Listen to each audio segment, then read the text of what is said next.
একটু বিপদে আছি। বিএনপি একজনে আমার বাড়িঘর দখল করে রাখছে। হাফিজ সাহেব ওনার ক্ষমতা দেখাইয়া আমাকে মারার প্ল্যান করেছে এবং সে কিছুই না, একজন বিএনপির লোক।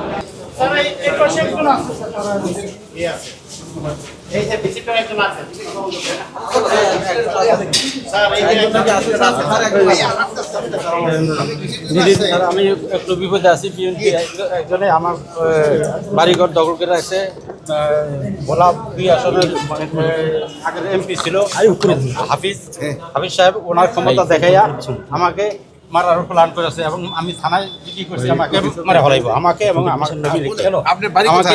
বলা।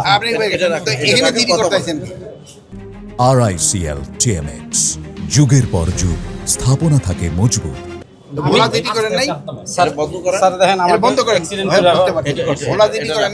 জিডি করছি স্যার, কোনো অ্যাকশন নেই। ওই ওনার লোক করছি স্যার, কোনো ইয়া নাই। আমি বাড়ি ঘরে থাকতে পারি না স্যার।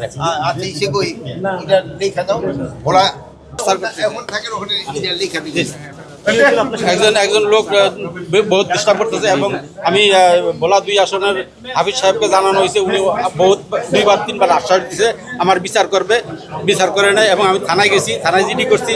বিএনপি নেতা একজন লিটন সাহেব আমাকে এবং আমার আর্মির সমিতি ভোলাতে আমাকে বিএনপির একজনে খুব টর্চার করতেছে এবং আমাকে মারিয়া লাইব হুমকি দিছে এবং কবির তার বাপের নাম মজল হোসেন, তা আমার জায়গা দখল করে রাখছে এবং 50 লাখ টাকা চাঁদা দাবি করে।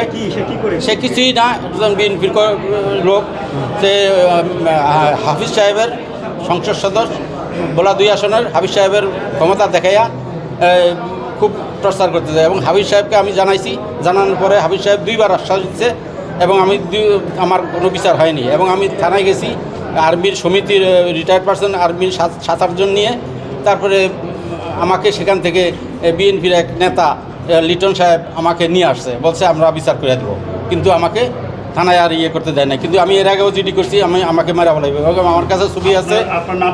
আমার নাম মোহাম্মদ সেলিম, ভোলা দরগা রোড, ওয়েস্টার্ন পাড়া। আচ্ছা, দেখি আমার ছবি আছে। আমাকে মোটরসাইকেল দিয়ে ধাক্কা দিয়ে আমাকে মারা ফেলাই।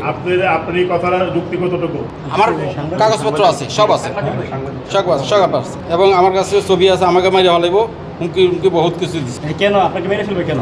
আমার 200% জায়গা দখল করে রাখছে। আমি আসছি এখন স্বরাষ্ট্রমন্ত্রীর সাথে দেখা করার জন্য। স্বরাষ্ট্রমন্ত্রীর কাছে আমি আমার কমপ্লেন জানাইব। উনি কি বলেছেন? উনি বলছে, আমাকে আশ্বাস দিছে উনি এটা সমাধান করবে ইনশাআল্লাহ।